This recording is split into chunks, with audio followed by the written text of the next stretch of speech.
l'hiver, l'été, la nuit, le jour, car cet amour est éternel, si grand et pourtant si réel, si grand et pourtant si réel. Toujours, toujours, je chanterai ton grand amour. Toujours, toujours, et nous dirons de tous nos cœurs, toujours, toujours, nous chanterons ton grand amour. Toujours, toujours, nous chanterons ton grand amour.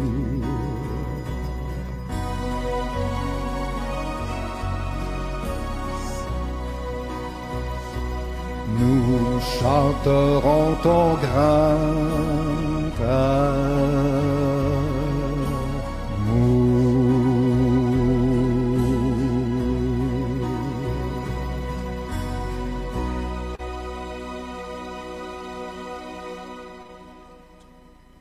Regarde, Jésus a dit dans Luc chapitre 18 verset 1er, et lisez également verset 13, il dit, priez et ne point se relâcher. Et dans le verset 8, il dit, quand le Fils de l'homme reviendra, trouveras-tu la foi sur la terre? Le Seigneur nous exhorte de prier. C'est-à-dire, c'est la prière qui t'aidera aussi à rester dans la foi. C'est la prière qui t'aidera à garder la foi jusqu'au bout. Parce que quand on parle de la foi, mes bien-aimés, il faut s'entendre aux épreuves. La foi est liée aux épreuves. La foi est liée aux souffrances de la vie chrétienne. Maintenant, pour rester toujours dans la foi, il faut la prière. C'est pour cela que Jésus a commencé avant de parler de la foi. À partir du verset 1er, il dit, priez et ne point se relâcher. C'est-à-dire, il faut prier, prier sans cesse. C'est la prière qui te donnera la victoire contre le monde des ténèbres. Sans la prière, il n'y a pas d'autre ici pour vaincre le diable. Sans la prière, il n'y a pas d'autre ici pour pouvoir être libéré de toutes les souffrances. C'est la prière qui est la clé de la délivrance. C'est la prière qui t'aidera à rester debout jusqu'à ce que le Seigneur vienne nous chercher. C'est la prière. Demande au Père. Peut-être que tu as des baisses. Peut-être que tu commences déjà à tomber dans l'assoupissement des sommeils. Tu commences à goûter un tout petit peu au péché. Tu commences à prendre beaucoup de temps sur la télé. Tu commences à passer beaucoup de temps sur la toile. Ta vie de prière commence à descendre. Alors demande à Dieu de restaurer, parce qu'il est le réparateur des brèches, de restaurer ta vie d'intimité avec lui, parce qu'il revient très bientôt. Le monde, mes bien-aimés, souffre d'une douleur de l'enfantement. Très bientôt, mes bien-aimés, il y aura la naissance, mes bien-aimés, de cet homme qu'on appelle l'Antichrist.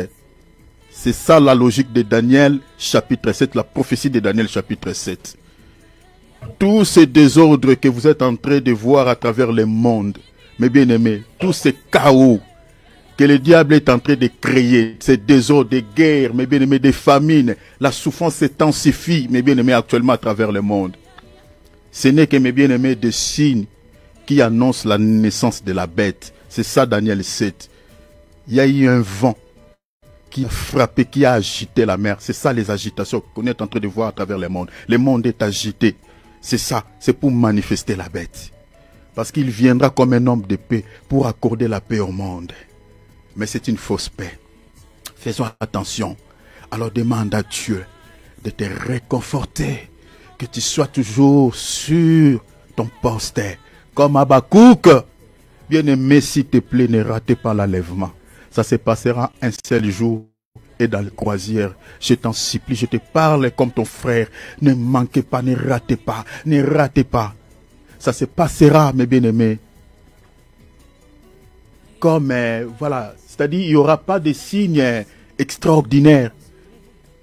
Regardez comme Jésus dit, aux jours qui précédèrent, les gens mangeaient, les gens buvaient, les gens mariaient leurs enfants. Les jours qui précédaient, il parle au temps du Noé, au temps de Lot.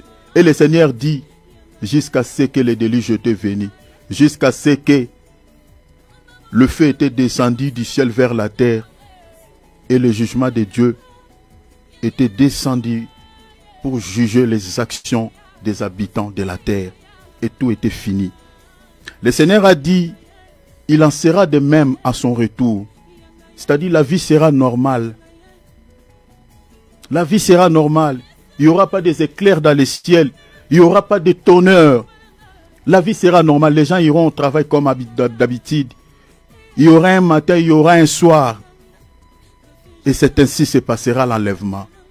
Ne rate pas, s'il te plaît.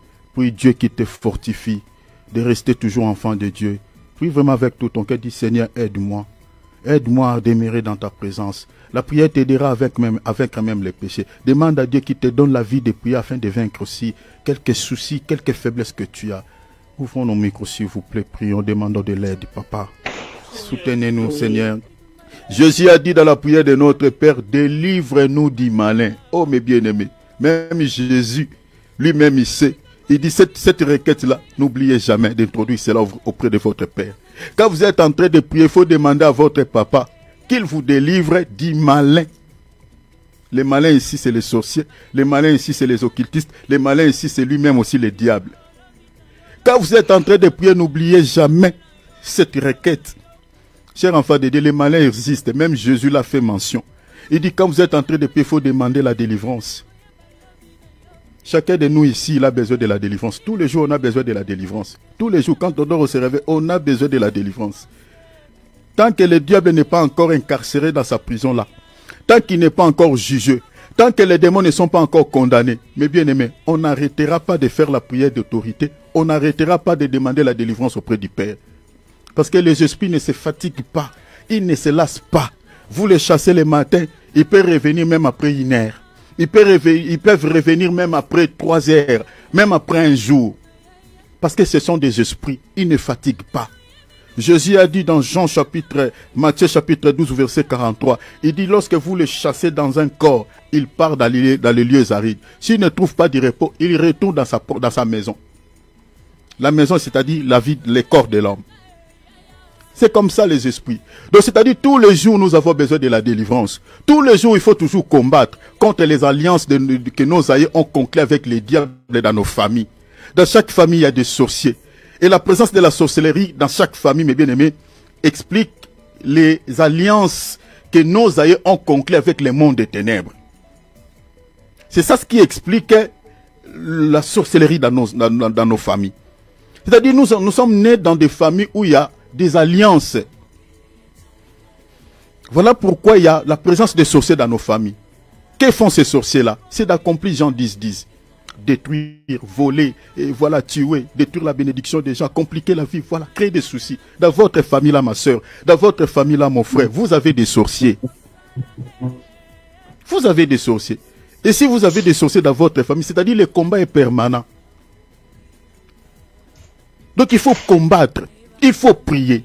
Alors nous allons nous lever. Chers enfants de Dieu, la Bible dit, vous êtes de Dieu, vous mourrez comme des hommes, vous tomberez comme des princes quelconques. Tu n'es pas n'importe qui. Tu dois combattre pour ta vie. Tu dois combattre pour ton avenir. Tu dois combattre pour l'avenir de tes enfants. Tu dois combattre pour la vie de tes frères dans la chair, la vie de tes sœurs dans la chair. Tu dois combattre. J'aimerais ici que nous puissions élever nos voix. Faites toutes sortes de prières. Demandez le feu de Dieu de brûler tout ce qui existe dans le monde des ténèbres contre ta vie. Même si toi tu ne connais pas le lieu où les cérémonies ont eu lieu. Mais le feu de Dieu va localiser la source de ta souffrance, va localiser la base, ce qui fait la force de tes ennemis. Parce que la Bible dit toute plante que le Père n'a pas plantée, c'est déraciné, jeté au feu. Alors demandons la grâce, faisons la prière d'autorité, mettons hors d'état de nuit toutes les actions du monde des ténèbres. Prions, alléluia, alléluia, alléluia, ma bravo saka. Hera makaba saka baba. Papa, sauve-nous. Oh notre Père, dans les cieux, oh, sur la terre, alléluia, où lui est soumis à jamais. Dans Philippiens chapitre 4, verset 6, il dit, ne vous inquiétez donc de rien. Mais en toute chose, faites connaître vos besoins à Dieu. Mon frère, ma sœur, je sais que tu as un besoin. Tu attends quelque chose de la part du Seigneur. Mais le Seigneur te dit, enlève les inquiétudes. Enlève les soucis. Mais il dit, présente-moi ton besoin. Présente-moi ta demande. La Bible dit, ne vous inquiétez donc de rien, mais faites connaître à Dieu par la prière vos soucis. Faites connaître à Dieu via la prière vos demandes. Alors faites-les connaître par une prière de supplication. Vous savez, quand on introduit une demande auprès de Dieu, on ne demande pas comme si on est en train de faire une prière d'autorité, non. Mais bien, vous savez, il y a des types de prières dans la Bible. Il y a des prières qu'on appelle des prières de supplication. À quel moment tu peux faire une prière de supplication? Ce sont des prières qu'on fait souvent quand on jeûne. Quand on est accablé dans une situation quelconque, mais bien aimé, là on fait une prière de supplication. On ne fait pas une prière comme si on chasse un démon. Non, non, non, non, non. Tu dois supplier Dieu. J'aimerais qu'on lise cette écriture avant de prier. Il y a quelqu'un parmi nous aussi qui attend quelque chose de la part de Dieu. Mon frère, ma sœur, je sais que tu attends quelque chose de la part de ton Père. Et cela t'inquiète beaucoup. Tu dis, Seigneur, jusqu'à quand je continuerai à pleurer? Jusqu'à quand, Seigneur, tu vas me délivrer de cette situation? Ouvre ta Bible là où tu es. Mais bien aimé, il faut toujours prier selon les promesses de Dieu. C'est cette prière-là que Dieu écoute. Je suis dans Philippiens 4, 6. Il dit, ne vous inquiétez de rien. Le Seigneur sait que les inquiétudes existent. Ne vous inquiétez de rien. Mais en toutes choses, faites connaître vos besoins, tes besoins à Dieu. Par des prières, c'est au pluriel, des prières et des supplications avec les actions de grâce. Ça, ce sont des types de prières. Mais je n'aimerais pas entrer dans le détail. Mais ici, tu vas introduire la prière des supplications, tu vas supplier Dieu. Comme les apôtres, ils avaient supplié Jésus dans la barque. Seigneur, ne t'inquiètes-tu pas de ce que nous périssons. Vous voyez, Daniel aussi a fait des prières de supplication parce qu'ils étaient dans la captivité. La Bible dit, il a gêné, il a supplié Dieu. Seigneur, si tu peux nous accorder la délivrance. Quand on fait une prière, on demande un secours, on demande une aide auprès de Dieu. Bien aimé, il faut supplier Dieu. Comme Bartimée, fils de David, aie pitié de moi. Vous voyez? Donc, j'ai pris tous ces exemples-là pour te montrer comment est-ce que tu peux introduire cette demande à Dieu. Alors, demande vraiment de tout ton cœur. Vois comme s'il est devant toi. Vois comme s'il est entré dans ta chambre. Vois comme s'il est là devant toi, devant là où tu es, tu te retrouves là. Et présente-lui ta demande. Dis, papa, c'est toi qui as déclaré mon existence. Je n'existe pas parce que je veux, mais c'est parce que toi tu veux. Je suis le fruit de tes entrailles. C'est toi qui m'as engendré. Ma souffrance ne te dit rien, Seigneur. La situation sur laquelle je traverse, Seigneur, ne t'inquiète-tu pas. Miséricorde, papa. Secours-moi. Prions au nom de Jésus. Alléluia. Ma brago saka. Père. Yeshua mawa mikolo nyonso ye aye vivo moinanga atana butu atana moi Yeshua mawa mikolo nyonso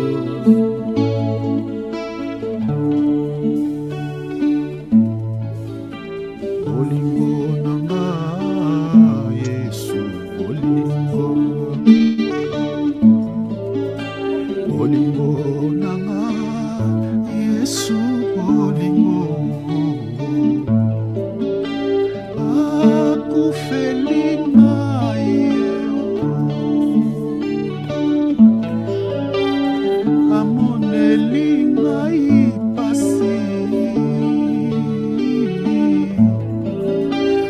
bolingo nanga Yesu bolingo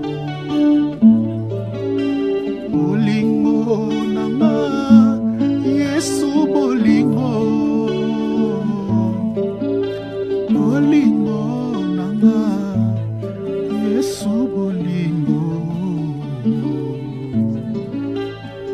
Acclamons la parole. Alléluia. Que le nom du Seigneur soit béni. Merci Jésus. Alléluia. Alléluia. Gloire à Dieu. Dieu vous bénisse, mes frères et sœurs dans le Seigneur. Que votre Papa, que votre Père Céleste se souvienne de chacun de vous et qu'il accorde à chacun d'entre vous selon les désirs de son cœur au nom de Jésus-Christ. Alléluia. Gloire à Dieu. Voilà, chers enfants de Dieu, faisons comme d'habitude. Prenons nos Bibles et nos calepins, notons des points essentiels, soyons des Béréens, vérifions tout dans les Écritures. Alléluia. Gloire à Dieu. Nous sommes dans un enseignement que nous avons comme thème 25 signes qui montrent que cette personne est une sorcière.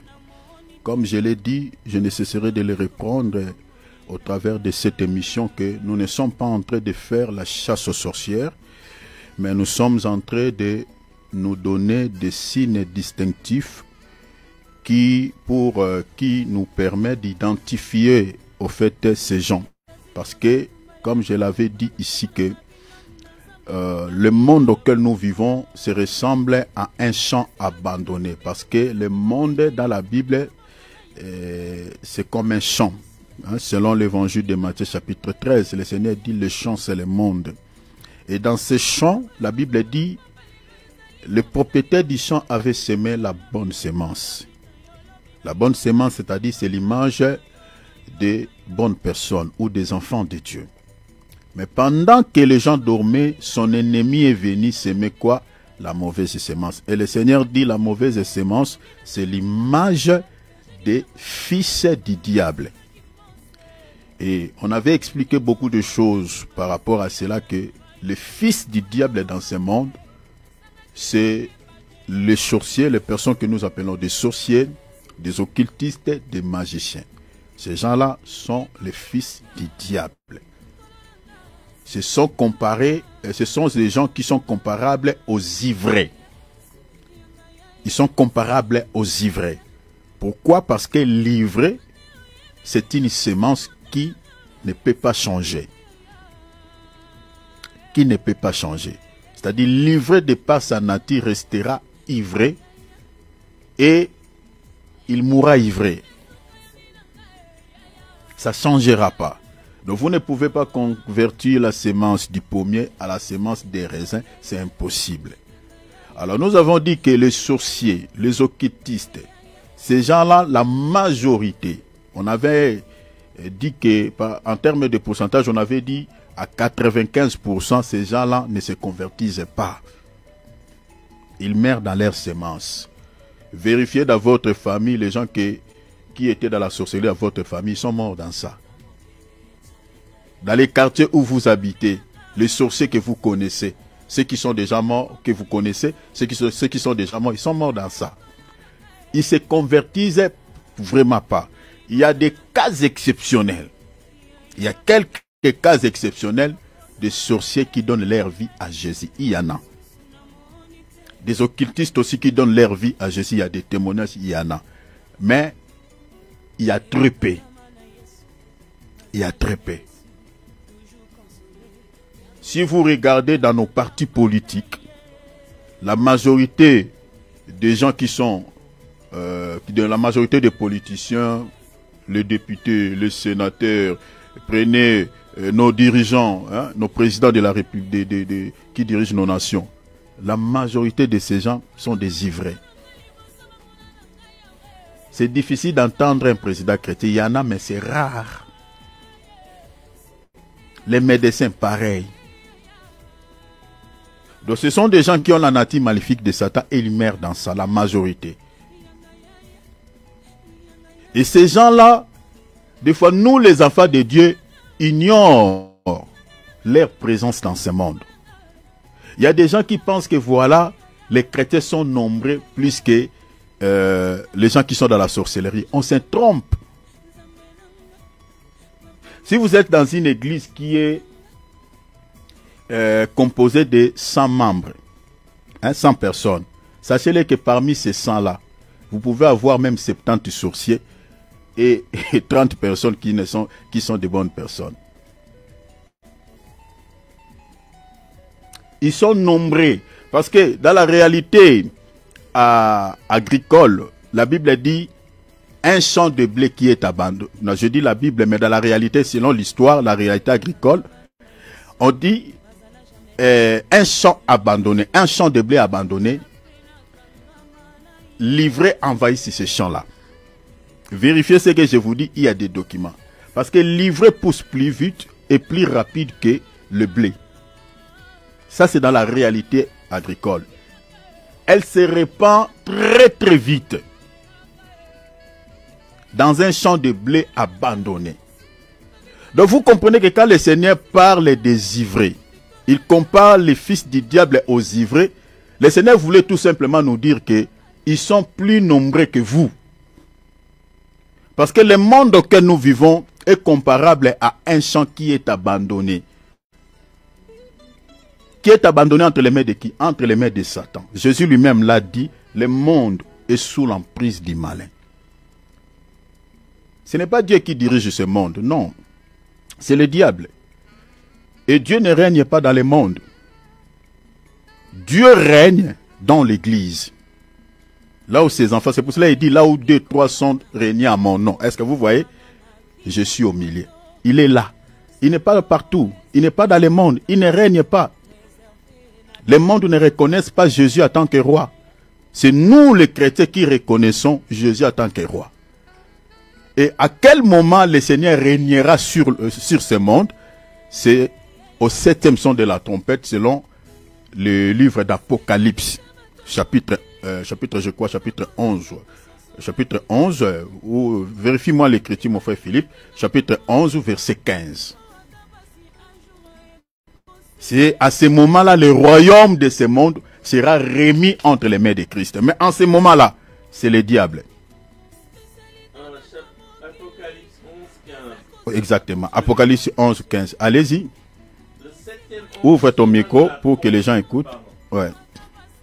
Allez-y. Le 7e ange sonna de la trompette, et il eut dans le ciel le royaume du monde est remis à notre Seigneur et à son Fils. Tu peux t'arrêter même là. C'est ça l'essentiel. Il régnera au siècle des siècles. Donc vous voyez, c'est au 7e son de la trompette, le royaume de ce monde sera remis à Christ. Donc c'est pour ça ici nous disons, c'est ici que vous pouvez même détecter les faux prophètes. Quand vous entendez certains serviteurs de Dieu qui disent que non, nous allons régner dans ce monde, mais bien aimé, nous allons régner dans quel monde? Dans ce monde, nous n'allons pas régner dans ce monde, non, non. Oh, nous allons régner, nous allons dominer. Vous allez dominer dans quel monde? Vous allez régner dans quel monde? Le monde auquel nous vivons, nous les chrétiens, nous n'allons pas dominer dans ce monde. Non, non, nous n'allons pas régner dans ce monde. Nous régnerons avec Christ au règne millénaire. Quand le royaume de ce monde sera remis à Christ. Aujourd'hui, ce sont les païens qui règnent dans ce monde. La raison pour laquelle ils sont des milliardaires. Ils sont millionnaires. C'est pour cela, enfant de Dieu, il ne faut pas envier ces gens. Non, c'est leur temps. Le monde leur appartient, ce monde auquel nous vivons en ce moment ici, à ce temps ici. Voilà pourquoi ils sont riches, ils sont, voilà. Toi, les paix que Dieu te donne, bénis Dieu avec ça. Mais nous allons régner avec Christ. Le monde auquel nous vivons actuellement, voilà, est sous l'emprise du malin. C'est-à-dire la présence, donc vous comprenez que la présence des ivraies sont en grand nombre que la présence des enfants de Dieu. C'est ça ce qui... Vous savez, Jésus a dit beaucoup de choses, mais il a voilé les langages. Jésus a dit certaines choses dans la Bible, mais il n'a pas voulu dire ça ouvertement. Mais c'est à nous maintenant, avec l'aide du Saint-Esprit, de dénicher au fait la pensée cachée de Jésus-Christ dans son langage. Regardez même dans Matthieu chapitre 10, verset 16. Il dit quoi? Je vous envoie comme des brebis au milieu des loups. Vous voyez? Donc c'est-à-dire, vous êtes encerclés, en d'autres termes. Vous êtes assiégés. Vous êtes un petit troupeau, mais vous êtes environné par des loups. Oh, qui sont-ils les loups? Les loups, ce sont des ivrés. Ce sont des ivrés. Qui crée toutes ces guerres dans ce monde? Qui crée tous ces soucis que nous avons dans ce monde? Ce sont des ivrés. La présence des guerres dans tous les pays, à travers le monde, à certains pays. Ce sont les ivrés qui créent ça. Vous voyez Kagame comme il est en train de tuer les Congolais là. Vous pensez vraiment Kagame là, ça peut être une bonne semaine. C'est inivré. C'est inivré. Donc, comprenons cela, chers enfants de Dieu, que la présence des ivrés sont en grand nombre par rapport aux enfants de Dieu. Voilà pourquoi il faut toujours prier. Alors, nous sommes en train de nous donner des signes. Parce que ces gens-là, on s'est fait des fois amis avec eux. Ils sont partout. Dans nos milieux de travail, on est amis avec eux. On mange avec eux. Voilà, on partage beaucoup de choses avec eux. Ils nous accompagnent dans la vie dans certains domaines. Moi, votre frère qui vous parle là, je suis tombé souvent dans des amis comme ça. Je vous parle devant le Seigneur. Je suis déjà tombé dans des amis comme ça. Quelqu'un qui est ami avec moi, voilà, on partage tout.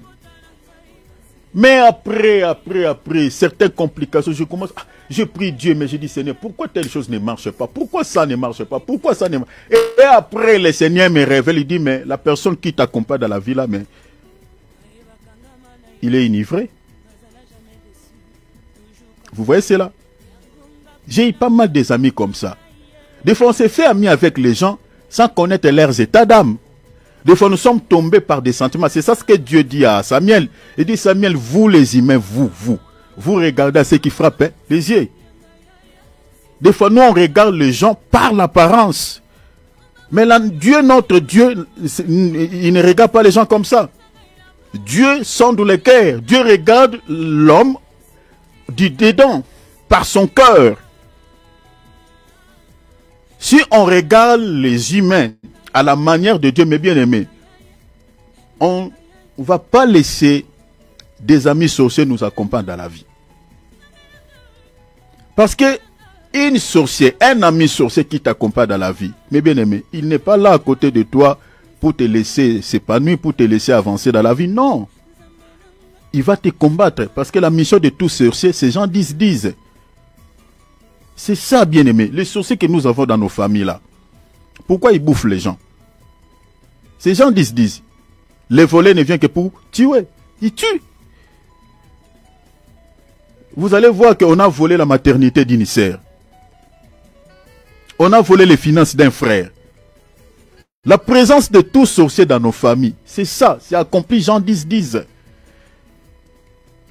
La raison pour laquelle nous sommes en train de faire cet enseignement, nous aider, mes bien-aimés, enlevons des sentiments charnels. Tu es avec un ami. Je ne dis pas ici de détester les gens, voilà, non. Mais tu vis avec un ami, tu vis avec quelqu'un.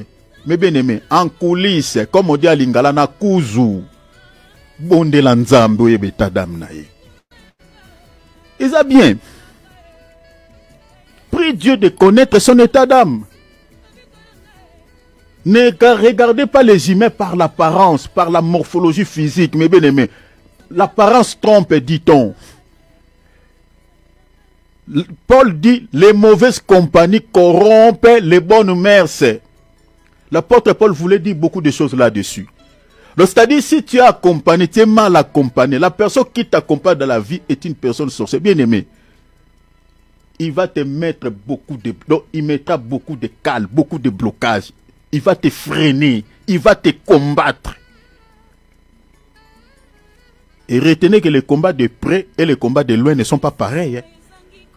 L'ami qui t'accompagne, qui est proche de toi, là, qui est auprès de toi, qui connaît tout ce que tu fais dans la vie, s'il est dans la sorcellerie, cher Rafa Dédé, il va te combattre calmement, très très bien. Parce qu'il a toutes tes informations. La raison pour laquelle enlevons des sentiments charnels, s'il vous plaît, cette année, refusez d'être mal accompagné. Refusez. Alors, nous sommes en train de donner des signes qui identifient ces gens. Parce que tous les chrétiens n'ont pas les dons spirituels. Certains chrétiens, ils ont des dons. Parce que certains dons se manifestent aussi quand on dort. Quand on dort dans un profond sommeil, il y a des dons de révélation qui se manifestent aussi. Parce que le songe n'est pas un don, la vision n'est pas un don. Mais ce sont des voies par lesquelles les dons de révélation se manifestent quand on dort. C'est pour cela qu'on dit souvent, j'ai rêvé telle chose. Et na lota ki boye, na moni boye. En fait, ce sont des dons de révélation. Parmi les dons de révélation, on en a 3. Hein? Retenez ça, on avait donné un enseignement ici. C'est-à-dire, parmi les dons de révélation, nous avons la prophétie, nous avons la parole de connaissance et nous avons le discernement des esprits.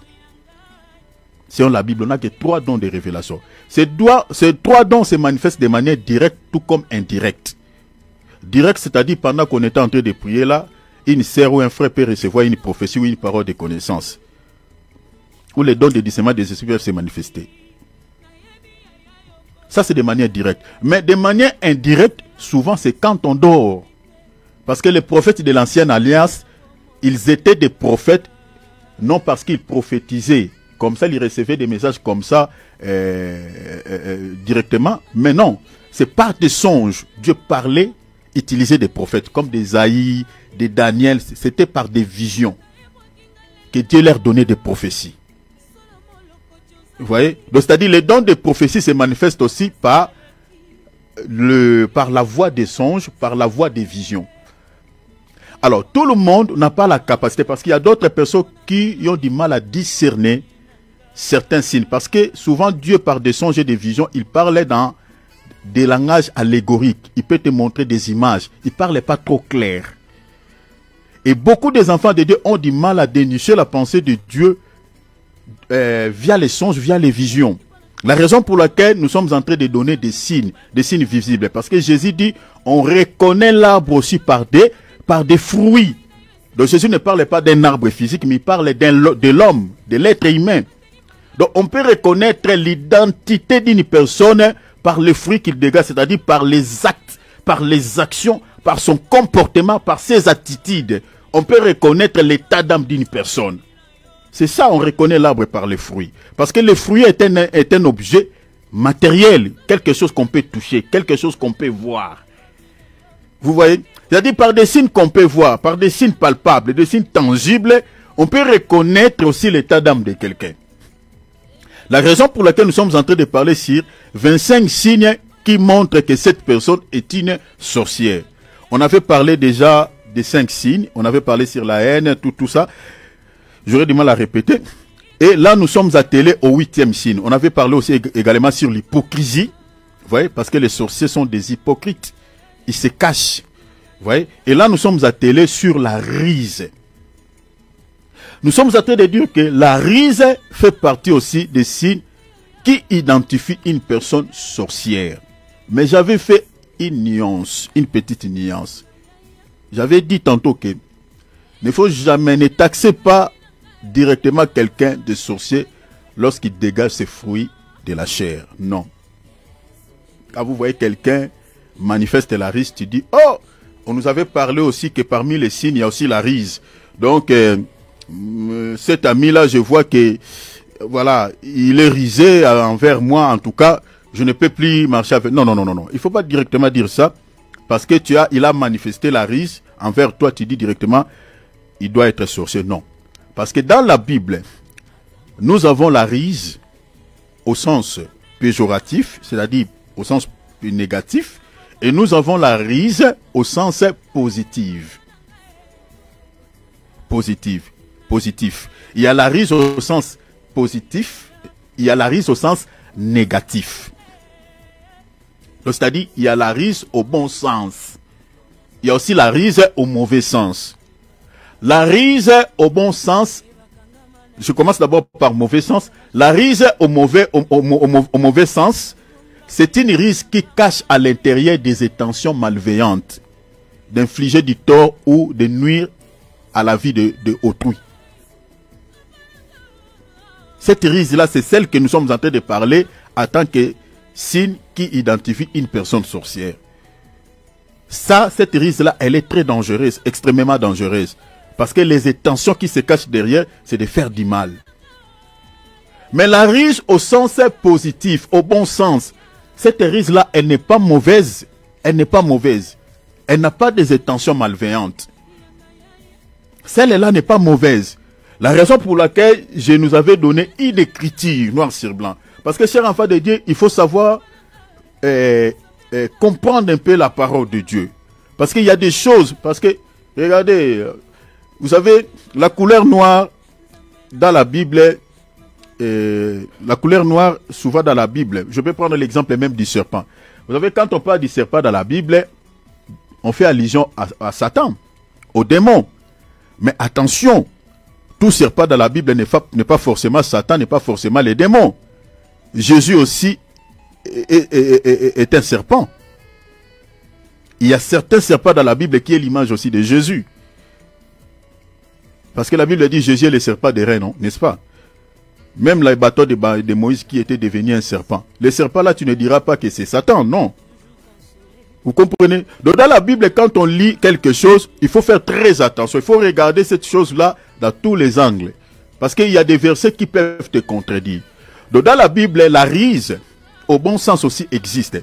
Prenons par exemple comme dans Josué, chapitre 9, comme on avait lu, Josué 9, on lit à partir du premier verset jusqu'au verset 20. La Bible parle des peuples gabaonites. Les gabaonites, ce peuple face à un danger, qui menaçait leur vie. La Bible dit quoi? Qu'ils ont eu recours à la ruse pour se sauver. Cette ruse, nous avions dit que elle n'est pas mauvaise. Parce qu'ils étaient menacés à un danger. Il y a un danger qui s'est présenté devant eux. Et qu'est-ce qu'ils ont fait? Ils ont dit non, non, non, non, nous n'allons pas nous laisser être tués comme ça. La Bible dit, lisons le verset 3. La Bible dit, les habitants de Gabaon, de leur côté lorsqu'ils apprirent de quelle manière Josué avait traité Jéricho et Haï. Le traitement ici, si vous lisez les textes, Josué, les enfants d'Israël, ils avaient tué les gens à Jéricho, le peuple de Jéricho. Ils avaient tué les gens à Haï. Dans ces villes, il y avait la guerre, les gens étaient décédés. Mais lorsqu'ils ont vu ça, ça les a enlevé la paix. Il dit, hey, ils arrivent vers nous, donc nous aussi nous allons quitter la terre. La Bible dit, non, non, nous n'allons pas nous laisser mourir comme ça. La Bible dit quoi? Regardez le verset 4. Et recours à la ruse. Vous voyez, ils ont fait le recours à la ruse. Pourquoi? Pour sauver leur vie. Je lis seulement le verset 6. Ils allèrent auprès de Josué au camp de Gilgal et ils lui dirent, ainsi qu'à tous ceux d'Israël. Ils disent quoi? Nous venons d'un pays éloigné et maintenant faites alliance avec nous. La raison de cette alliance c'était quoi? Verset 15, la Bible dit, Josué fit la paix avec eux et conclut une alliance par laquelle il devait leur laisser la vie. Et le chef de l'assemblée leur jurait. Est-ce que vous voyez cela? Donc Josué a conclu une alliance de paix avec eux de pouvoir leur laisser quoi? La vie. Qu'est-ce qui les a aidés de pouvoir conserver la vie? La ruse. Donc la ruse ici n'est pas dans un mauvais sens. C'est au sens positif. Au sens, c'est-à-dire, ces gens, ils se sont... C'est pour protéger leur vie. Bien aimé, tu te retrouves dans une situation compliquée. Comme j'avais donné un exemple banal ici. Tu vois qu'il y a des gens qui viennent chez vous, ils cherchent votre frère ou votre papa, votre maman. On dit, est-ce que Mireille habite ici? Vous regardez les intentions de ces gens, c'est de pouvoir tuer. Ce sont des gens qui sont venus avec des armes de tuer Mireille. Bien aimé, toi tu es enfant de Dieu. Dans ce cadre-là, qu'est-ce que toi tu vas faire? Ta réaction sera quoi? Parce que la Bible dit, le mensonge est un péché. Tu vas recourir à la ruse. Parce que j'avais dit tantôt que la ruse, soit au bon sens ou au mauvais sens, le contenu de toute ruse, c'est les mensonges, c'est deux choses. Les mensonges et la séduction. Retenez ça. Que ce soit la ruse au bon sens, que ce soit la ruse au mauvais sens, le contenu de toute ruse, c'est les mensonges et la séduction. C'est pour ça que j'avais dit que, attention, dans la Bible, tout mensonge n'est pas mensonge. Hein. Il y a mensonge et mensonge. Si toi tu te retrouves par exemple dans le cas des Gabaonites, mais bien aimé, que ta vie est menacée, ou la vie de ton frère est menacée, la vie de tes parents est menacée, et que tu as la possibilité de recourir à la ruse pour sauver leur vie, mais bien aimé, tu ne pêches pas. Mais non. Le péché dans la Bible est la transgression de la parole de Dieu. Tout ce qui ne transgresse pas la parole de Dieu n'est pas un péché. Comme on voit les Gabaonites ici, ils ont sauvé leur vie parce que ils ont recouru à la ruse. Ils ont menti à Josué. Parce que si vous lisez le texte, c'est jusqu'en bas. Et après l'Israël, ils avaient appris, après 3 jours, après avoir conclu l'alliance, après 3 jours, ils ont appris chez le gens que ces gens-là ne sont pas venus d'un pays éloigné. Ils habitent au milieu de nous ici. Ils sont les amis d'en face. Ils ne viennent pas de loin. Et après, qu'est-ce qu'ils avaient fait? Comme ils avaient déjà fait un serment, ils avaient conclu l'alliance devant le Seigneur, ils ne pouvaient pas rompre cela. Parce que sinon, ils allaient recevoir des représailles. Comme je nous avais monté dans 2 Samuel. Saül, à son temps, il avait essayé de tuer les Gabaonites. Et vous allez remarquer que au règne de David, Dieu avait puni, à cause de cela, il avait puni l'Israël de la famine pendant 3 ans. Dieu avait frappé l'Israël de la famine parce qu'ils avaient renié ses serments. Ils avaient rompu l'alliance qu'ils avaient signée avec les Gabaonites. Bien qu'ils avaient menti, mais ils avaient déjà conclu une alliance avec eux de ne pouvoir leur laisser la vie. Et Dieu était derrière cela. Et quand Saül a cherché, Saül commençait à tuer les Gabaonites, Dieu n'a pas laissé cette affaire comme ça. Il a frappé l'Israël par la famine pendant 3 ans. Donc, mes bien-aimés, il faut faire très attention. Dans la Bible, il y a péché et péché. Il y a péché et péché. Il y a péché et péché. Donc, si tu te retrouves dans le cas des Gabaonites, mes bien-aimés, le verset est là. Fais recours à la ruse. La ruse, là, ce n'est pas au sens de détruire la vie de ces gens, mais de sauver ta propre vie. Il n'y a pas le péché dedans. Tu vas mentir, oui. Mais l'intention, c'est quoi? L'intention, c'est de faire du mal à ces gens. Non, non, non, non, non. L'intention, c'est de pouvoir sauver ta vie. J'espère que j'ai bien expliqué là-dessus. Donc la ruse dans ce contexte ici, ce n'est pas un mauvais. Mais si tu as des intentions, par exemple, malveillantes, de nuire à la vie de quelqu'un, ou de détruire une personne, ah, là ça change. Là ça change. Mais si tu te retrouves dans un environnement, tu sens que ta vie est menacée, ou tu n'es pas en paix, bien aimé, tu peux faire recours à la ruse pour se protéger. Et la ruse dans ce contexte-là, elle n'est pas dangereuse, elle n'est pas mauvaise. Mais la ruse... Frère Junior, tu as quelque chose à dire? Oui, pardon, excuse-moi de vous avoir coupé la parole. Là, tantôt, vous avez dit, il y a menti, il y a des mensonges, pas tout mensonge est mensonge. Et que il y a certains mensonges où tu dis pour pouvoir sauver ton honneur. Et maintenant, la repentance, elle reste toujours en application. Parce que, quand même si c'est pour sauver ton honneur, après, il faut quand même toujours se repentir, non? Ben, tu vas te repentir après. Tu vas demander pardon à Jésus. Tu vas te repentir parce que tu as menti.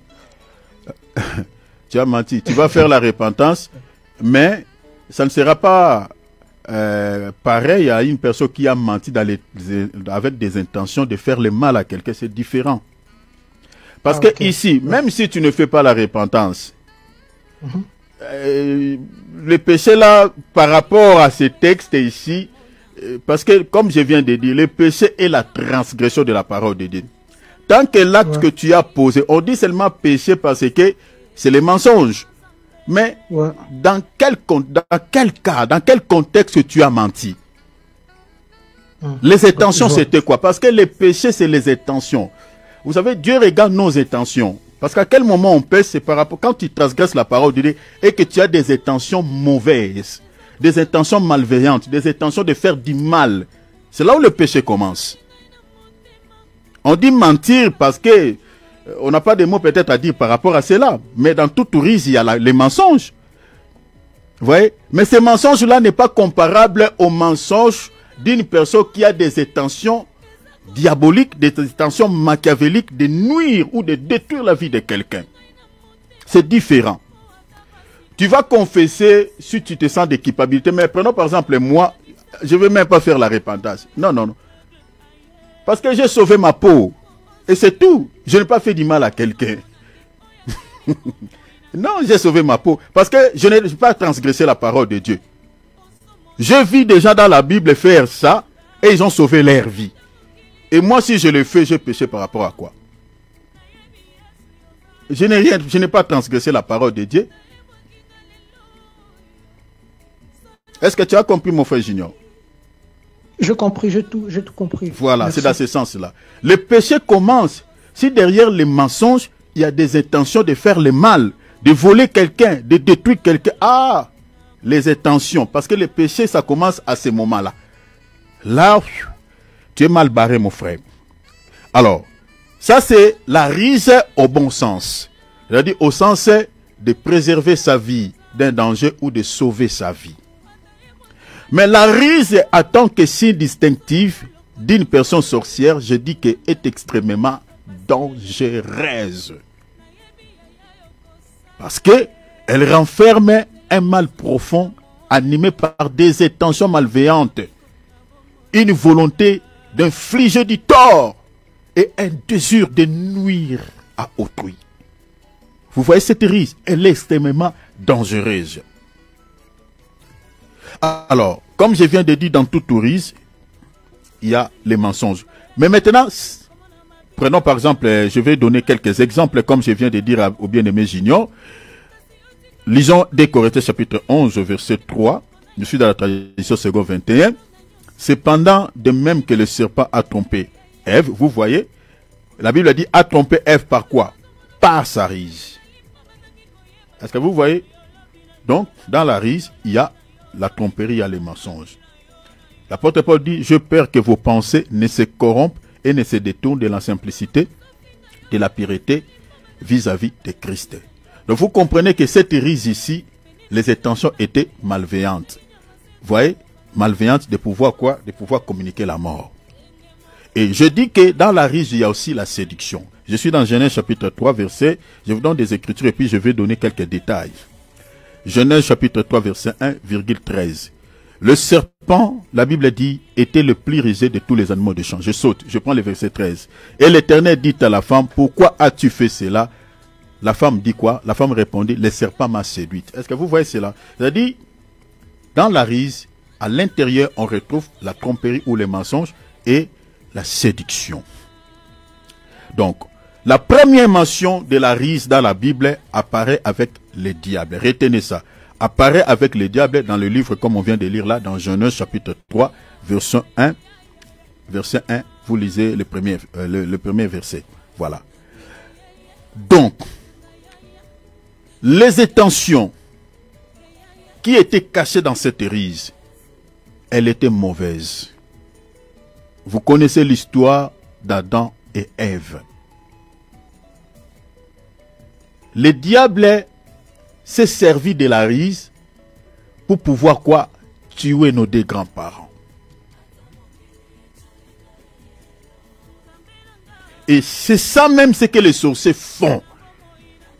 Mais bien aimé, tout sorcier, mes bien aimés, est une personne rusée. Les sorciers utilisent la ruse aussi pour tuer. Pour tuer. Prenons par exemple, nous avons perdu pas mal de serviteurs de Dieu à Kinshasa par des poisons. on a mis les poisons au micro.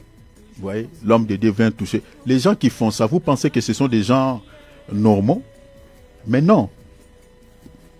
Ce sont des gens peut-être que les hommes de Dieu donnent confiance, font confiance. L'homme de Dieu fait confiance, pardon. Et ce sont des gens comme ça. Il a la nature maléfique. C'est pour ça que j'ai dit dans nos ensembles, moi, la personne qui m'avait mis un breuvage mortel dans un verre. Cette sœur-là, mes bien-aimés, vraiment, c'était une sœur zélée. Elle travaillait au service de protocole à l'église. Elle était zélée aux choses de Dieu. Et elle était proche de mon père dans la foi. Proche, proche, proche. Ma femme connaît cette sœur, la connaisse. Elle était proche. Elle ne manquait jamais aux réunions. Mais elle était sorcière. L'homme de Dieu ne savait pas. C'est pour ça ici, en tant que... Vraiment, je m'adresse aux hommes de Dieu. Avant de donner n'importe quelle tâche à quelqu'un, il faut toujours prier Dieu. Il faut faire comme les apôtres. Les apôtres, avant d'instituer les diacres, ils avaient prié. Dans nos assemblées, il y a beaucoup de gens qui occupent certaines tâches, mais bien aimés, qui ont la nature maléfique de Satan.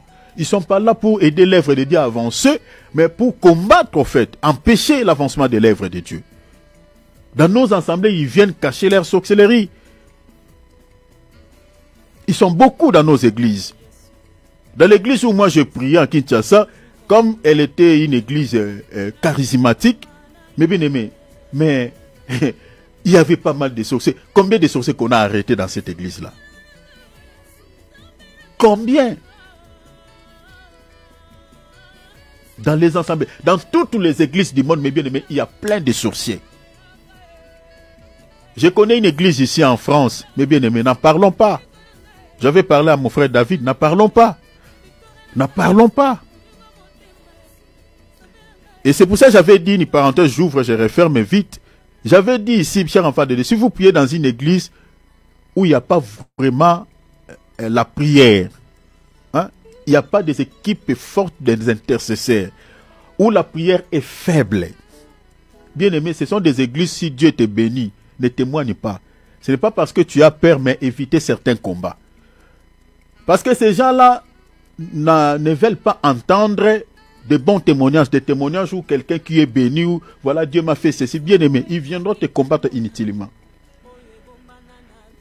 Si tu pries dans une église où cette église-là n'est pas forte dans la prière, il n'y a pas de gêne, il n'y a pas vraiment de prières intenses, ce sont des églises où quand Dieu te bénit, garde ton témoignage. Sinon, tu vas t'engager dans des combats inutiles. Donc, vous voyez ici que le diable s'est servi de la ruse pour tuer nos deux grands-parents. Accompli Jean 10, 10. Et les sorciers font pareil. Regardons par exemple une écriture claire qui nous montre. Les sorciers font pareil. Je vous donne un verset clair. Notez ce verset. Actes des Apôtres, chapitre 13, verset 6. On va s'auto-lire 10 et 8. Je suis dans la traduction Bible modèle. Hein. Vous pouvez lire avec les traductions que vous avez. La Bible dit, ils passèrent à travers toute l'île. Hein. Île là, c'est Paul et Barnabas. Toute l'île. Et arrivèrent à la ville de Paphos. Et là, ils rencontrèrent un juif. On ne dit pas un païen, un juif. Hein. Les descendants, entre guillemets, d'Abraham, les descendants de Jésus. Un juif. Dans cette traduction, on dit un enfant de Juda, du nom de Bar Jésus. Bar Jésus, c'est en araméen, veut dire tout simplement fils de Jésus. Vous voyez, ce monsieur avait même eu un nom qui pouvait attirer l'attention des gens. Il s'appelle Bar Jésus, fils de Jésus. Et la Bible dit quoi? Qui était sorcier? Dans la traduction du second, on dit magicien. Mais ici, j'ai aimé beaucoup cette traduction. On dit qui était sorcier. Même les magiciens, mettez-les dans le même paquet. La Bible dit encore un faux prophète. Il s'est mêlé aussi dans les affaires entre guillemets de Dieu. Un prophète des mensonges. Verset 8. La Bible dit, mais les sorciers Elimas, comme on l'appelait le nom d'un sorcier en grec, s'est mis à s'opposer. Et la Bible dit quoi? Cherchant à détourner les gouverneurs de la foi. Vous voyez sa mission? Or, quand on détourne quelqu'un de la foi, qu'est-ce que vous cherchez par rapport à sa vie? C'est la mort. C'est la mort. quand quelqu'un n'a plus la foi, c'est-à-dire c'est la mort qui est donnée. Nous sommes sauvés par la grâce au moyen de la foi. Mais quand quelqu'un perd la foi, c'est-à-dire il perd les salis. Et la mission de ces sorciers, c'est quoi? C'est de pouvoir communiquer la mort dans la vie du gouverneur. Le gouverneur qui était chrétien, qui cherchait les salis. Maintenant, regardez, l'apôtre Paul dit quoi? Parce que l'apôtre Paul était là. Alors, dans l'Éphésiens 9, la Bible dit, alors Saul, qu'on appelait aussi Paul, qui était rempli du Saint-Esprit, nous voulons des hommes de Dieu comme ça, fixa ses yeux sur Élymas. Verset 10, elle lui dit, fils du diable. Vous voyez ça? Donc, tout sorcier était fils du diable, comme je vous ai dit, était enivré. Est-ce que vous avez vu ça? Parce que Jésus a dit livrer le fils du diable. Or, ici, ces sorciers, l'apôtre dit fils du diable. C'est pour ça que je vous ai dit que tout sorcier est enivré, était fils du diable. L'apôtre Paul dit fils du diable. Tu es ennemi de toute justice. De toute justice. Ennemi de toute justice. Tu es plein de toutes sortes de rises. Rises. Est-ce que vous avez vu ça? C'est pour ça que je vous ai dit que les sorciers se servent aussi de la rise comme leur papa pour tuer. Parce que l'objectif de ces sorciers, c'était de quoi? De communiquer la mort. Que le gouverneur ne soit pas sauvé. Mais la gloire soit rendue à Dieu parce que Paul et Barnabas étaient là. La Bible dit Paul rempli de l'esprit. Il dit là. Nous sommes en face d'un serpent. Et Paul directement, il a réagi. Il s'est intervenu. Il dit tu es fils du diable. Tu veux tuer le gouverneur. Tu veux lui communiquer la mort par la rise. Vous voyez ça? L'apôtre Paul dit tu es plein de toutes sortes de rises et de méchanceté. Tu es plein de tromperies et d'un mauvais cœur. Comme je vous avais dit ici, les sorciers, ce sont des personnes qui ont un mauvais cœur. Donc vous voyez que tous ces passages que je nous ai donnés, attendez, je vais vous expliquer quelque chose de très très important. Mais je suis allé là-bas pour nous montrer que la rise, au sens péjoratif, est un signe distinctif d'une personne sorcière. Parce qu'elle cache des intentions malveillantes de nuire à la vie de quelqu'un. Mais j'aimerais, avant d'entrer dans certains détails, avant de vous donner des signes, parce que je vais vous donner des signes, quand vous voyez tel signe, vous voyez tel signe, cette personne est une personne sorcière. Parce que je vais parler de la rise en tant que signe, mais je vous donnerai aussi quelques signes révélateurs, plus de 5 signes. Mais avant de toucher là, je vais d'abord vous parler de la rise en tant que signe distinctif d'une personne sorcière, bien évidemment, dans des dimensions. Je vais vous expliquer la rise au sens péjoratif, mais dans des dimensions. Bien aimé, suivez-moi ici très bien, s'il vous plaît. Suivez-moi ici très bien. Je vais vous expliquer la rise en tant que signe distinctif d'une personne sorcière dans des dimensions. Avant de vous révéler les signes.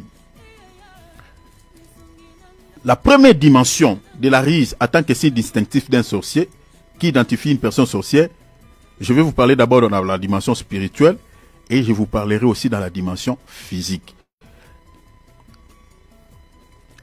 Alors, lisons d'abord une écriture. Parce qu'il faut comprendre que dans la Bible, il y a plusieurs formes de rises. Il y a plusieurs formes. Alors, je vais vous révéler ces rises dans la dimension spirituelle et puis dans la dimension physique. Mais lisons d'abord une écriture, Éphésiens chapitre 6, verset 11. L'apôtre Paul dit ceci. Revêtez-vous de toutes les armes de Dieu. Suivez bien la lecture, vérifiez là-bas, soyons comme des Béréens. Revêtez-vous de toutes les armes. On ne dit pas l'arme physique. On ne dit pas l'arme de quelqu'un d'autre. Mais les armes de Dieu. Pourquoi l'apôtre Paul nous recommande de porter les armes de Dieu? Partie B nous donne la réponse. Il dit, afin de pouvoir tenir ferme. Contre quoi? Contre les rises au pluriel. Les rises du diable. Les rises des sorciers, parce que diable c'est aussi sorcier. Donc les rises des magiciens, les rises des occultistes, les rises des sorciers.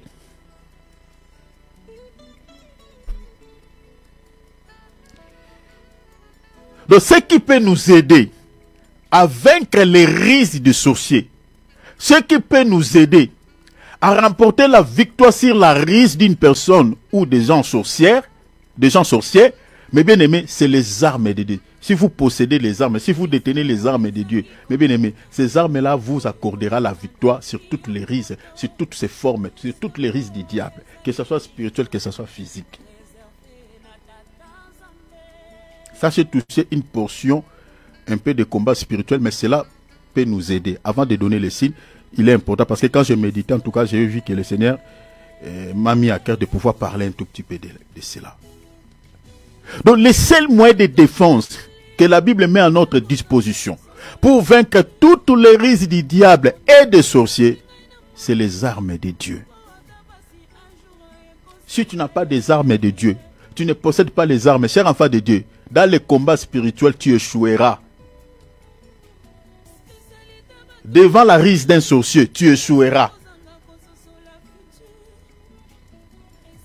Tu échoueras.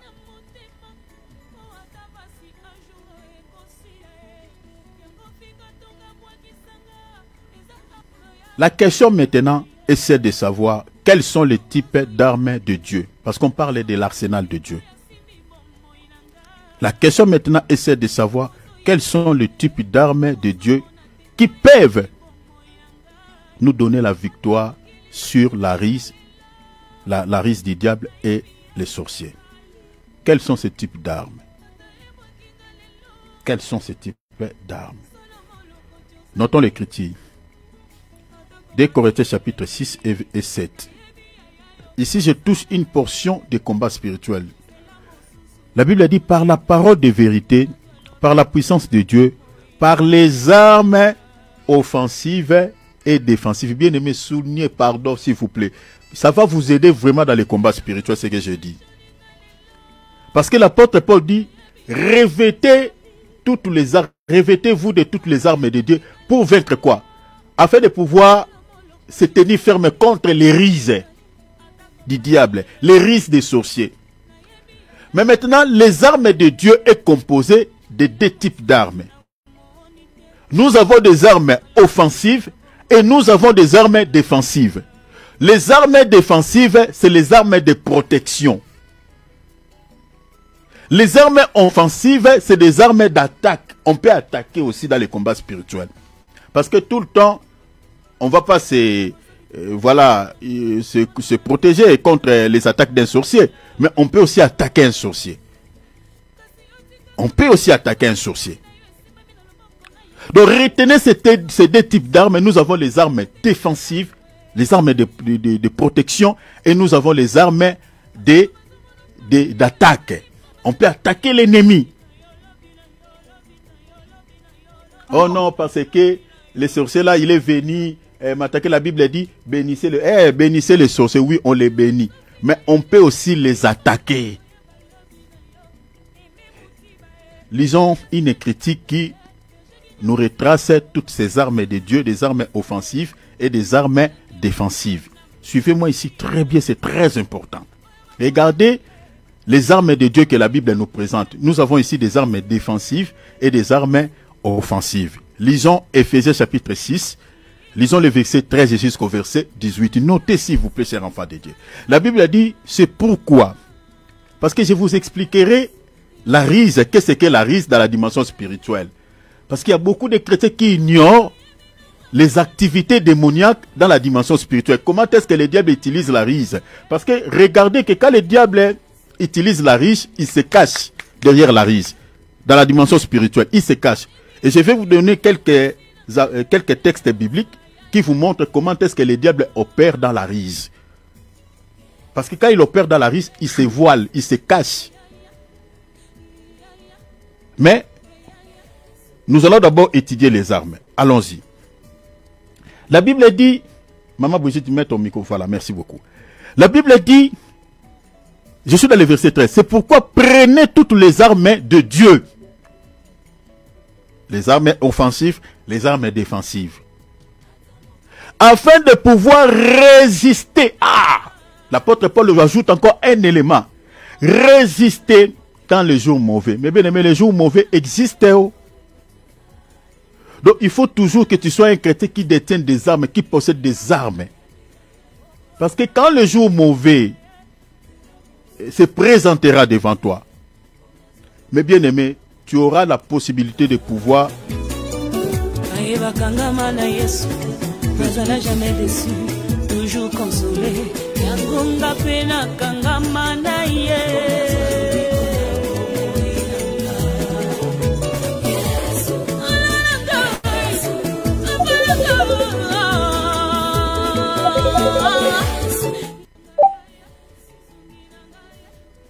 Désolé, cher enfant de Dieu, c'était mon Facebook qui était coupé tout d'un coup comme ça. Désolé, hein? Désolé vraiment. Désolé. C'était, je ne sais pas c'est dû à quoi. Voilà. Donc, vous voyez, la Bible dit, l'apôtre Paul ajoute un élément, il dit, afin de pouvoir résister dans le mauvais jour. Parce que les mauvais jours existent. Tous les jours ne sont pas pareils. La Bible dit, et de tenir ferme après avoir tout surmonté. Donc vous voyez la raison pour laquelle il faut posséder les armes. Parce que les jours mauvais aussi existent. Maintenant regardez, l'apôtre Paul commence à expliquer la première arme qu'il faut posséder. L'apôtre Paul dit, tenez donc ferme et à vos reins. Naloketo bandegonanga. Naloketo. Abi, tenez à vos reins la vérité pour sentir. Première arme pour se tenir ferme contre les risques du diable. La Bible dit quoi? Il faut posséder la ceinture. Et la Bible donne l'explication ici, la ceinture c'est la vérité. Vous savez, mes bien-aimés, si tu portes une robe, je prends l'exemple d'une jupe ou d'un pantalon qui n'est pas soutenu par une ceinture, le pantalon là peut descendre et on verra ta nudité. On verra ta nudité. Regardez dans le jardin d'Éden. Adam et Ève, la Bible dit lorsqu'ils ont péché, lorsqu'ils connurent qu'ils étaient nus, la Bible dit ils ont fait des ceintures, ils ont confectionné des ceintures pour couvrir leur nudité. Donc vous comprenez que la ceinture peut aider quelqu'un à couvrir sa dignité. Attention avec la ceinture ici, ne prenez pas... La ceinture dont on parle là-bas, c'est tout un vêtement qui peut couvrir la nudité de quelqu'un. Il faut faire très attention avec l'écriture de la Genèse. Je suis dans Genèse chapitre 3, verset 7. La Bible dit, Adam et Ève ont confectionné des ceintures pour couvrir leur nudité. Or, la nudité dans la Bible explique quoi? Les péchés. Maintenant, ce qui peut t'aider à se couvrir contre cette nudité, c'est la ceinture. La raison pour laquelle Adam, en tant que prophète, avait la révélation de pouvoir couvrir sa nudité en utilisant la ceinture. Mais Dieu avait utilisé, leur avait donné quoi? L'habit ou la peau d'un animal. Donc la peau d'un animal ici remplace aussi la ceinture qui peut couvrir notre nudité. Vous voyez? Et l'animal ici c'est l'agneau. Parce que Proverbe, je crois 26 verset 27, la Bible dit, les agneaux sont faits pour nos vêtures. Vous voyez cela? Or, un chrétien qui est nu, c'est un chrétien qui se dirige de double vitesse. En fait, c'est un chrétien charnel. Rappelez-vous de Laodicée, non? Le Seigneur dit à l'église de Laodicée, tu es ni chaud ni froid. Il dit, tu es nu. Il dit, tu dis que tu es riche, mais tu ne sais pas, tu es malheureux. Tu es pauvre. Tu es nu. Donc, un chrétien charnel, c'est un chrétien qui est nu aux yeux de Dieu. Et ce chrétien-là, il a besoin quoi? D'utiliser la ceinture comme Adam et Ève afin de couvrir sa nudité. Donc vous comprenez que la première arme ici qui peut protéger la vie d'un chrétien, c'est la vérité. Retenez que dans le jardin d'Éden, le premier péché qui était entré dans le monde, c'est les mensonges. C'est les mensonges. Je prends un exemple. Prenons par exemple une maman qui vend par exemple les arachides. Je prends un exemple pragmatique parce qu'il y a plus de mes frères congolais ici, tout ça. Ce sont des réalités qu'on retrouve en Afrique. En Europe aussi, il y en a. Une maman qui vend les arachides, mais qui utilise une mesure, mais bien aimé, modifiée. Une mesure fausse. Cette maman-là, parce que les femmes qui font ça, les mamans qui font ça, ce sont des mamans souvent qui gênent beaucoup, qui prient beaucoup. Que Dieu pardonne ces mamans-là. Qui prient beaucoup, qui ne manquent jamais aux réunions. Ce sont eux qui balayent l'église, ce sont eux qui arrangent les chaises.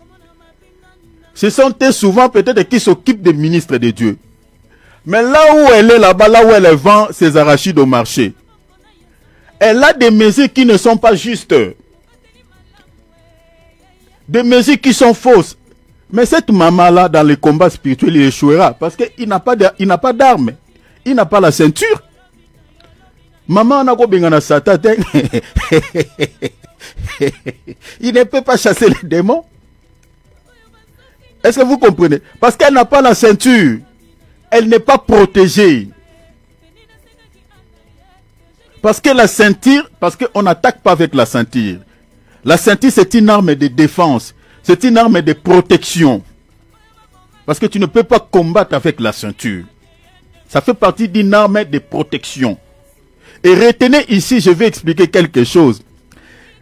La majorité des armes que l'apôtre Paul a étalées ici, ce sont des armes de protection. Il n'y a qu'une seule arme qu'on peut utiliser pour attaquer l'ennemi. Une arme offensive, c'est l'épée.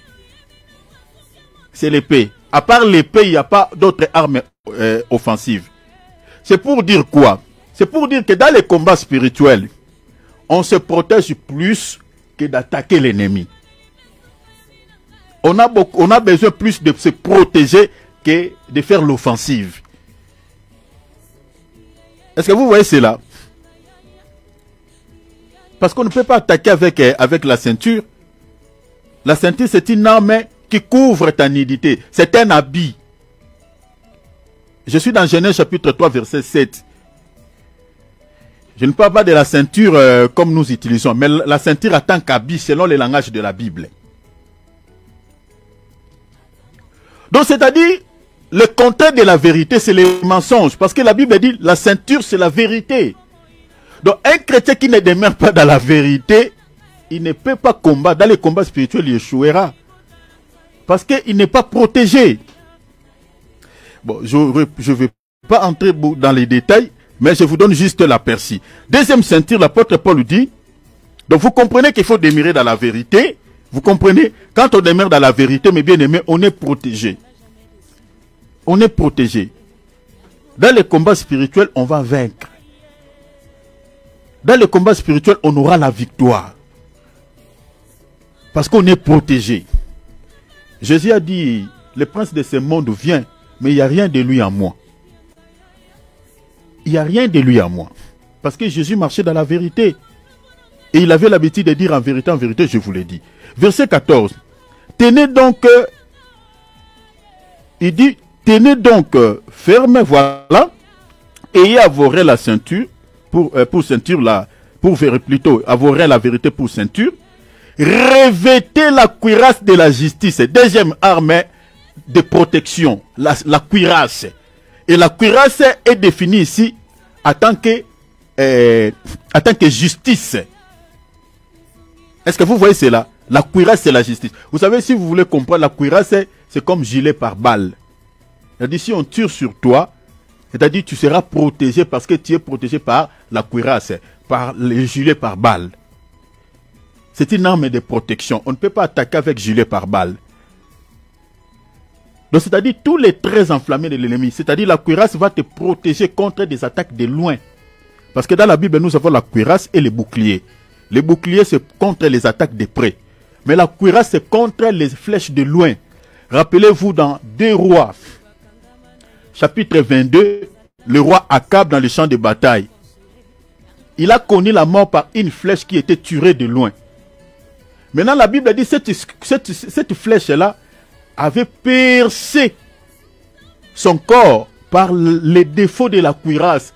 Il avait porté une cuirasse, mais sa cuirasse avait un défaut. Et le flèche l'a percé là où il y avait les défauts.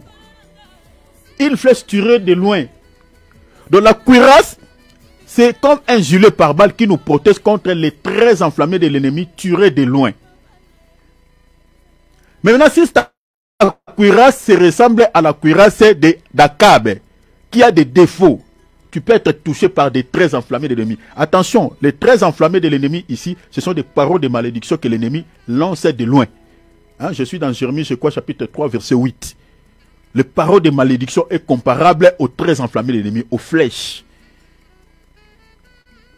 C'est-à-dire les ennemis, les sorciers, peuvent lancer des paroles de malédiction, peuvent te maudire pendant la nuit. Mais si tu as la cuirasse, ces paroles de malédiction ne t'atteindront pas. Est-ce que vous voyez cela? Ne t'atteindront pas parce que tu es protégé par la cuirasse. Mais si ta cuirasse a un défaut, les paroles là t'atteindront. Nous aimons dire, Psaume 91, verset 7, la Bible dit, 1000 tombent à ton côté, 10 000 à ta droite. J'aime beaucoup mes sœurs quand tu utilises ces versets. 1000 tombent à ton côté, 10 000 à ta droite. La Bible dit, tu ne seras jamais atteint. Tout ça. C'est bien de dire ça, ma sœur, c'est bien de dire ça, mon frère. Mais il faut se rassurer aussi que les 1000 qui tombent à ton côté là, les 10 000 qui tombent à ta droite là, il faut te rassurer que tu es aussi protégé par la cuirasse, que tu ne seras jamais atteint. Parce qu'il y a des flèches qui volent le jour, la Bible dit, et des flèches qui volent la nuit. La cuirasse, c'est la justice. C'est la justice. Et vous savez, le contraire de la justice, c'est quoi? C'est l'injustice. Je vous renvoie dans 1 Corinthiens, lisez chapitre 6, à partir du verset 9. Vous allez voir, on nous cite là-bas tout ce qui est les œuvres de l'injustice. Et le contraire de ces œuvres-là, c'est ça ce que Dieu nous demande. C'est-à-dire l'impudicité, l'homosexualité, voilà, l'adultère, le vol. C'est ça ce qui est défini en tant qu'injustice, les fruits de la chair.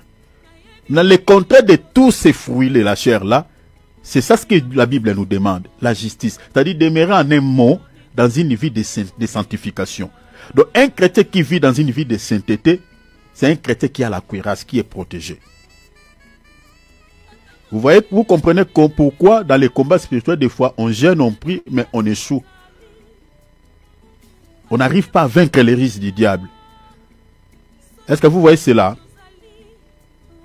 Parce que dans les combats spirituels, quand on combat, mes bien-aimés, nous avons des armes défensives. Et nous avons des armes offensives. Je vous donne un exemple simple. Comme ça se passe là-bas à Goma et puis au Bukavu.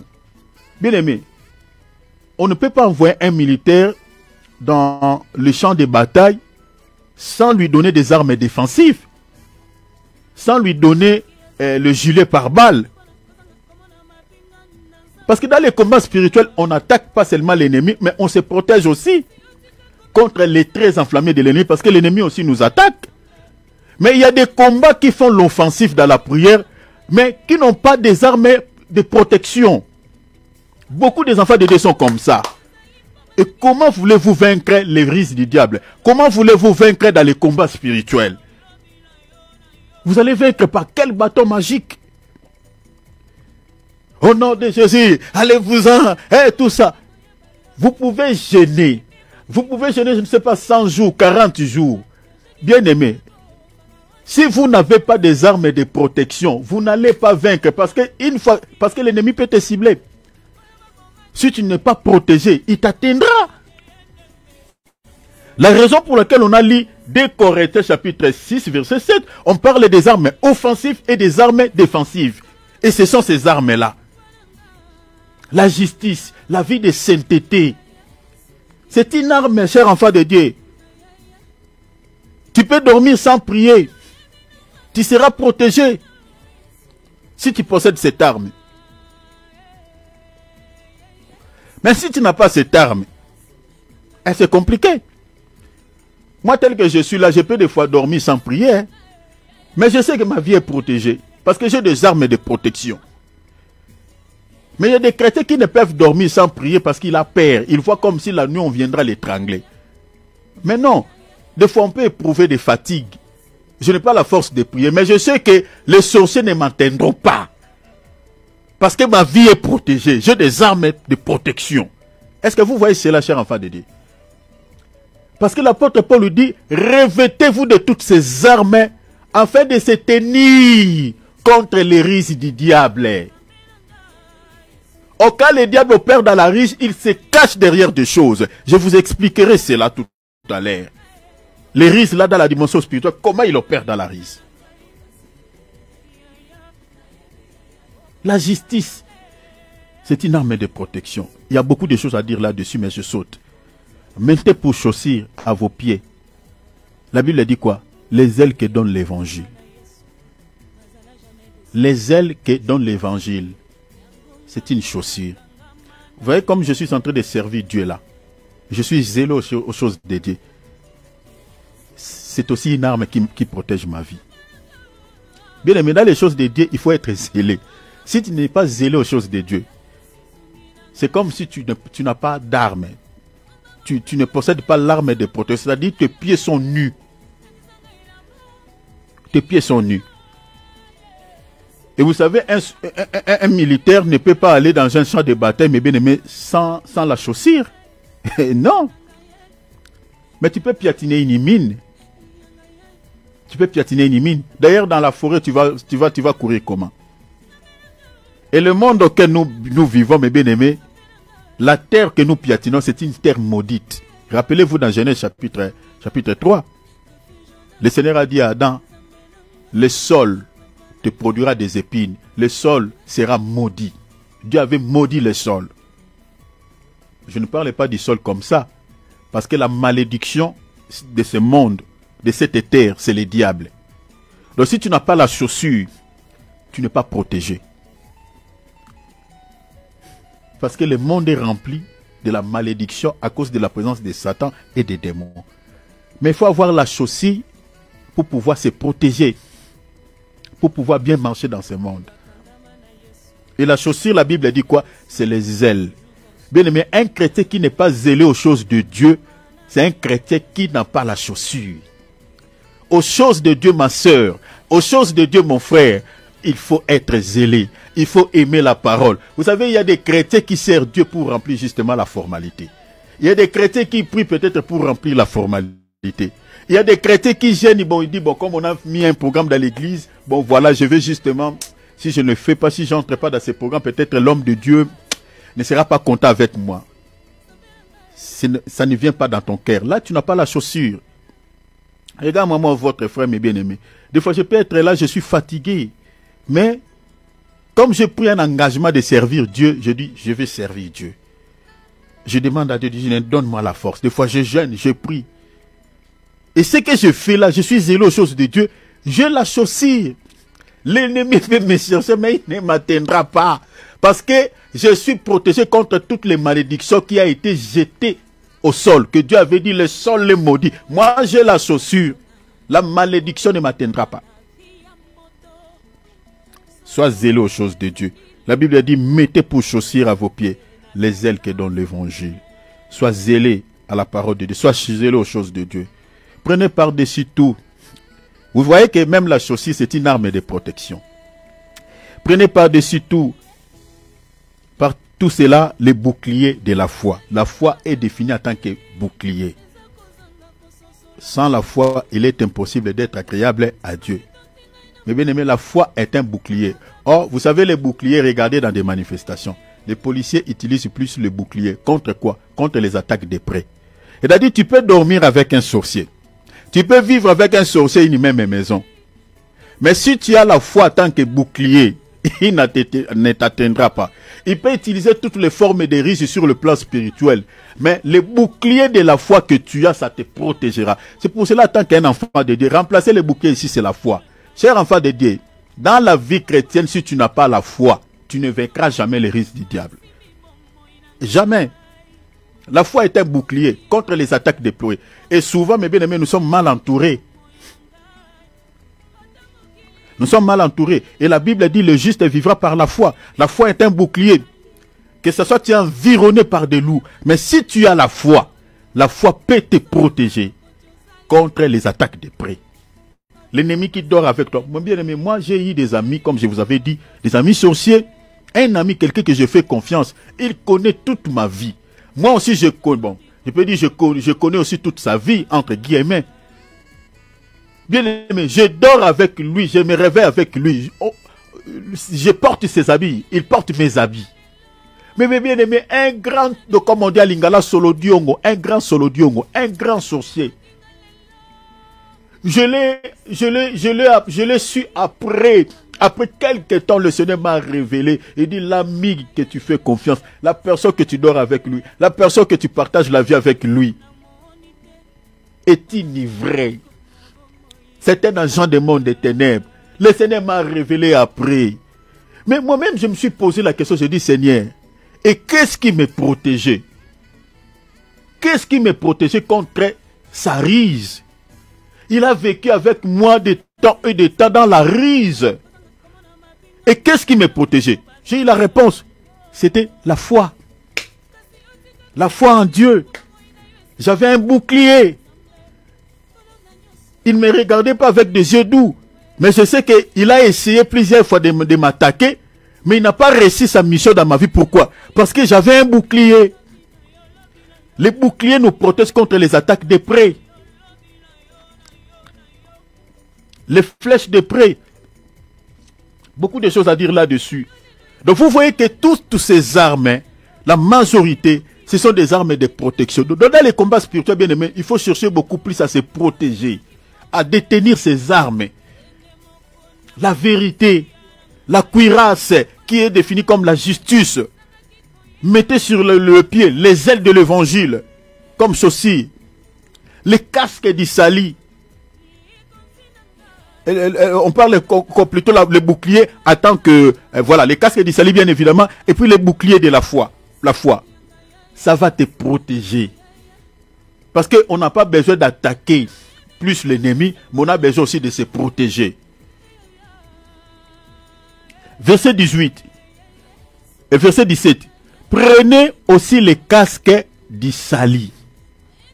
Vous voyez, les casques, vous savez que les casques protègent quoi? Protègent la tête. Et la tête, c'est la vie. Hein. C'est pour cela qu'on lit les casques au sali, à la vie. Les casques. Vous savez souvent pourquoi on doit porter les casques. Parce que, vous savez, les diables nous attaquent souvent. Souvent. Par l'obsession satanique. Vous savez, l'obsession satanique, c'est souvent par des idées, par des pensées négatives.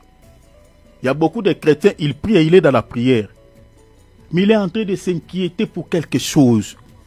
Donc, c'est-à-dire son esprit est ailleurs. Donc, il est en train de recevoir de l'obsession satanique. L'ennemi l'attaque par l'obsession satanique.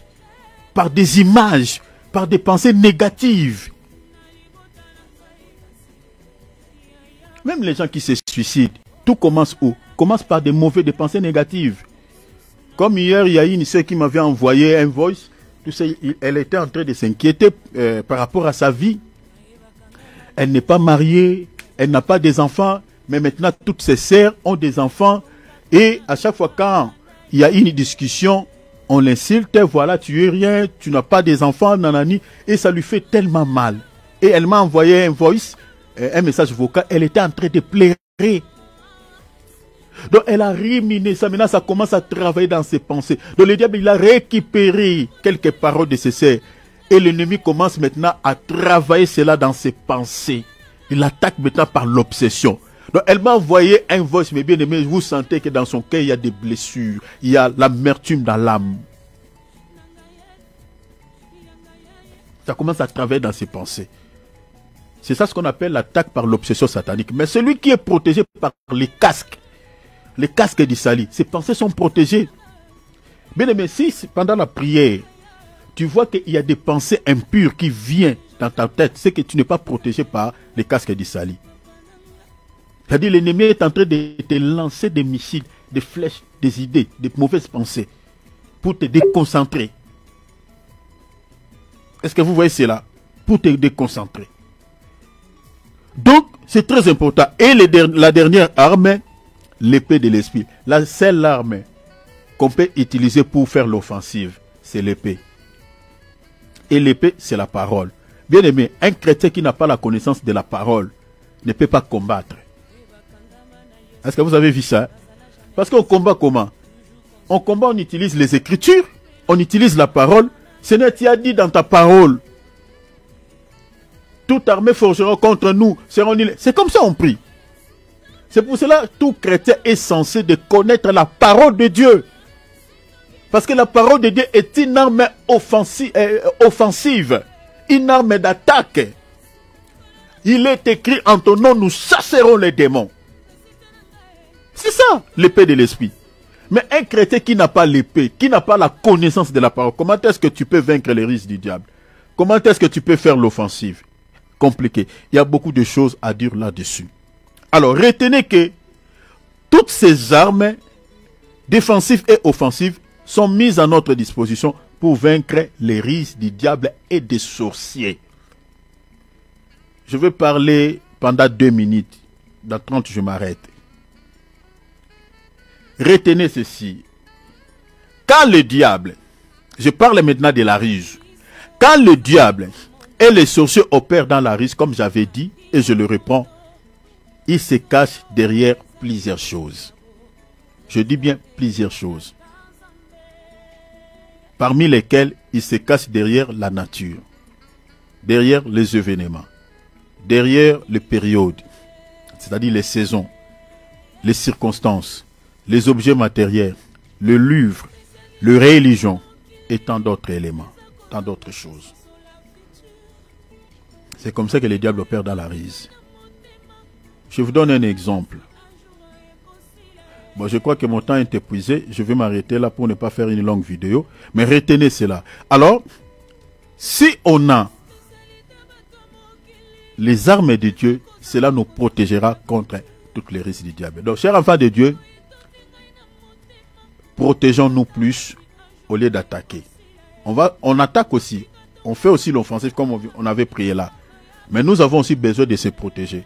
Parce que dans les combats, dans une guerre, si tu n'es pas protégé, tu peux être aussi touché par une balle tirée au hasard comme Akab. C'est une flèche tirée au hasard qui l'avait touché. Donc, protégeons-nous. Et puis, on peut aussi également utiliser des armes défensives. Alors, on va continuer le mercredi prochain parce que demain, c'est l'homme de Dieu, Alex, qui va intervenir. Par la grâce de Dieu, s'il n'est pas empêché, je sais qu'il sera disponible, l'homme de Dieu. Voilà, par la grâce de Dieu. Donc, la semaine prochaine, mercredi, donc je vais intervenir par la grâce de Dieu et on va continuer par là, nous expliquer la ruse. Et je crois qu'on mettra un point virgule par rapport à la ruse.